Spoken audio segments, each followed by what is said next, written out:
En rugby, le FC Lyonnais a réalisé une saison pleine. Toujours invaincu à la trêve, il faut attendre le derby. Retour face au Sables d'Olonne pour voir les Rouges et Blancs tomber une première fois cette saison. Fin de série après 13 victoires en 13 matchs. Premier de leur poule, les Lyonnais montent le niveau d'un cran à l'entame de la phase finale de Fédéral 3.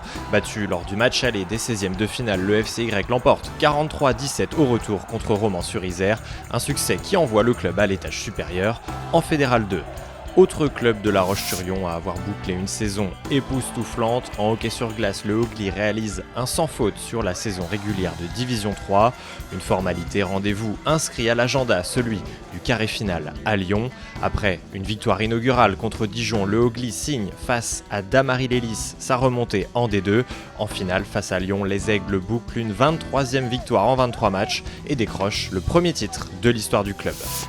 Sur les cours du tennis entente lyonnaise, l'équipe féminine, emmenée par Mathieu Incourt, termine aussi invaincue après 3 succès en autant de rencontres, de quoi assurer l'essentiel pour remonter en Pro A la saison prochaine, et ce sans même disputer la 4e et dernière journée. En football et en National 3, la dernière journée du championnat a, elle, scellé le sort des 2 clubs lyonnais. Sous les ordres de Frédéric Reculot, La Roche VF assure sa 15e victoire de la saison pour sécuriser sa première place et la montée en National 2.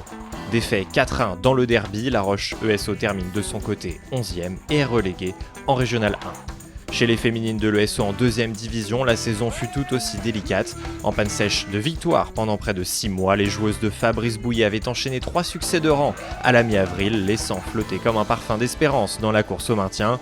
Espoir douché par les Orléanaises sur l'ultime match de la saison. Les Vendéennes seront en Détroit à la reprise. Épilogue des relégations en handball avec les prestations contrariées cette saison de 3 clubs vendéens. En National 3 féminine, les Herbretaises ne se maintiennent pas. Idem chez les garçons du Slam, le club termine lanterne rouge de sa poule en N3. Et puis en National 1 masculine, Pouzauges y a cru en mission sur la fin de championnat et malgré 6 victoires en 7 matchs, le PVHB échoue à la 11e place comme premier relégable. L'avenir du club reste encore en suspens. Pouzauges pourrait bien être repêché et évoluer en N1 la saison prochaine.